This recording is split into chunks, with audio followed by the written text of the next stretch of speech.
ಎದೆ ಉರಿ ಬಂತು. ಆದ್ಮೇಲೆ ಮತ್ತೆ ಚೆಸ್ಟ್ ಪೇನ್ ಬಂತು. ಇನಿಷಿಯಲಿ ಏನ್ ಅನ್ಕೊಂಡ್ರಿ? ಯಾಕೆ ಎದೆ ಉರಿ ಬರ್ತಿದೆ ಅನ್ಕೊಂಡ್ರಿ? ಗ್ಯಾಸ್ಟ್ರಿಕ್ ಅಂತ ಅನ್ಕೊಂಡ್ರಿ ಅಲ್ವಾ?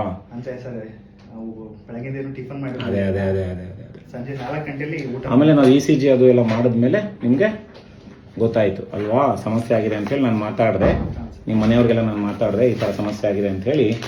ಅವ್ರಿಗೆ ಆಂಜಿಯೋಗ್ರಾಮ್ ಎಲ್ಲ ಮಾಡ್ಕೊಂಡ್ವಿ, ಮೆಡಿಸಿನ್ ಎಲ್ಲ ಕೊಟ್ವಿ ಅಲ್ವೇನ್ರಿ? ಹಾಂ, ಇವರು ನಿಮ್ಮನ್ನು ಭಾರಿ ಒಳ್ಳೆಯವ್ರು ಅನ್ಕೊಂಬಿಟ್ಟವ್ರೆ ಏನ್ರಿ? ಒಂದು ನಿಮ್ಮ ವ್ಯಕ್ತಿತ್ವ ಚೆನ್ನಾಗಿದೆ, ಒಳ್ಳೆಯವರೇ ನೀವು, ಆಯ್ತಾ? ಅದೊಂದೇ ಸಾಕಾಗೋದಿಲ್ಲ. ಮನುಷ್ಯ ಒಳ್ಳೆಯವನು ಅನ್ಕೊಳ್ಳೆ ಕಾಯಿಲೆ ಬರ್ದಂಗೆ ಇರ್ತಾವೇನ್ರಿ?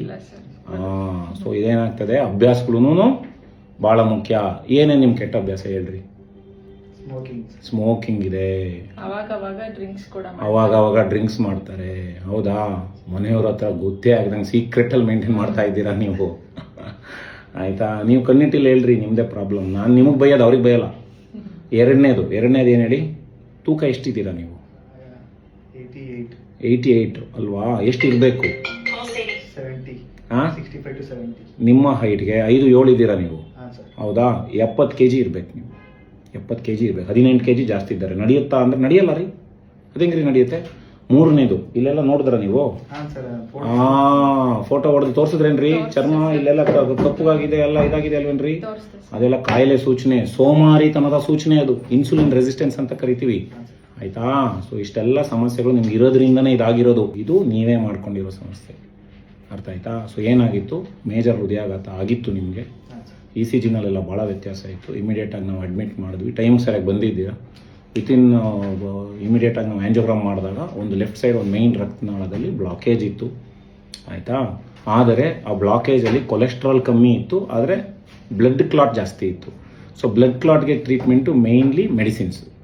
ಸೊ ನಿಮ್ಗೆ 29 ವರ್ಷ ಇರೋದ್ರಿಂದ ನಾವೇನು ಮಾಡಿದ್ದೀವಿ, ಅದಕ್ಕೆ ಮೆಡಿಸಿನಲ್ಲೇ ಬಿಟ್ಟಿದ್ದೀವಿ. ಒಂದು 40% ಬ್ಲಾಕ್ ಕ್ಲಿಯರ್ ಆಗಿದೆ, ಒಂದು 60% ಉಳ್ಕೊಂಡಿದೆ. ಆ ಬ್ಲಾಕನ್ನು ನಾವು ಮೆಡಿಸಿನಲ್ಲೇ ಕ್ಲಿಯರ್ ಮಾಡ್ತಾ ಇದ್ದೀವಿ, ಸರಿನಾ? 99% ಎಲ್ಲ ಕ್ಲಿಯರ್ ಆಗೋಗುತ್ತೆ. ಈಗ ನೋಡಿ, ಹಾರ್ಟ್ ಸ್ಕ್ಯಾನಿಂಗ್ ಮಾಡಿದ್ದೀವಿ ಅಲ್ವಾ, ಇವಾಗ ಕಂಪ್ಲೀಟ್ ನಾರ್ಮಲ್ ಆಗಿಬಿಟ್ಟಿದೆ ಹಾರ್ಟ್ ಸ್ಕ್ಯಾನ್. ಒಂದು ಸಣ್ಣ ಗಾಯ ಇರ್ತದೆ, ಅದು ಕ್ಲಿಯರ್ ಆಗೋಗ್ತದೆ, ಏನು ಯೋಚನೆ ಮಾಡಬೇಡಿ. ಸೊ ಹಾಗಾಗಿ ಮೆಡಿಸಿನಲ್ಲೇ ಬಿಡ್ತಾ ಇದ್ದೀವಿ. ಸೊ ನಿಮ್ಮ ಕಡೆಯಿಂದ ನೀವೇನು ಮಾಡಬೇಕು? ಮೊದಲನೇದು ಅಭ್ಯಾಸಗಳು ಸರಿ ಮಾಡ್ಕೋಬೇಕು. ಸೊ ಕೆಟ್ಟ ಅಭ್ಯಾಸ ಸ್ಮೋಕಿಂಗ್ ಏನಿದೆ, ಡ್ರಿಂಕ್ಸ್ ಏನು ಮಾಡ್ತಿದ್ರೆ, ಅಕೇಶನಲಿ ಮಾಡ್ತಿದ್ರೆ, ಎಲ್ಲ ಕಂಪ್ಲೀಟ್ ಸ್ಟಾಪ್, 0. ಎರಡನೇದು ತೂಕ ಜಾಸ್ತಿ ಇದ್ದೀರಿ, ಇಳಿಸ್ಲೇಬೇಕು. ಆ ಕತ್ತಿನ ನೋಡಿದ್ರಲ್ಲ, ಅದು ಕ್ಲಿಯರ್ ಆಗೋವರೆಗೂ ಬಿಡಂಗಿಲ್ಲ. ಅದು ಹೃದಯದ ಸೂಚನೆ ಅವೆಲ್ಲ, ಹೃದಯದ ಕಾಯಿಲೆ ಆಗ್ಬೋದು ಅನ್ನೋದ್ರ ಸೂಚನೆ ಅವೆಲ್ಲ, ಆಯಿತಾ? ಅಟ್ಲೀಸ್ಟ್ 10 ಕಿಲೋ ವೆಯ್ಟ್ ಲಾಸ್ ಆಗಬೇಕು. ಮೂರನೇದು ವ್ಯಾಯಾಮ ಮಾಡಬೇಕು. ಊಟದಲ್ಲಿ ನಾರಿನ ಪದಾರ್ಥ ಜಾಸ್ತಿ ಮಾಡಿ, ಏನೂ ಆಗೋದಿಲ್ಲ, ನಾರ್ಮಲ್ ಜೀವನ ಮಾಡ್ಕೊಂಡು ಆರಾಮಾಗಿರ್ಬೋದು.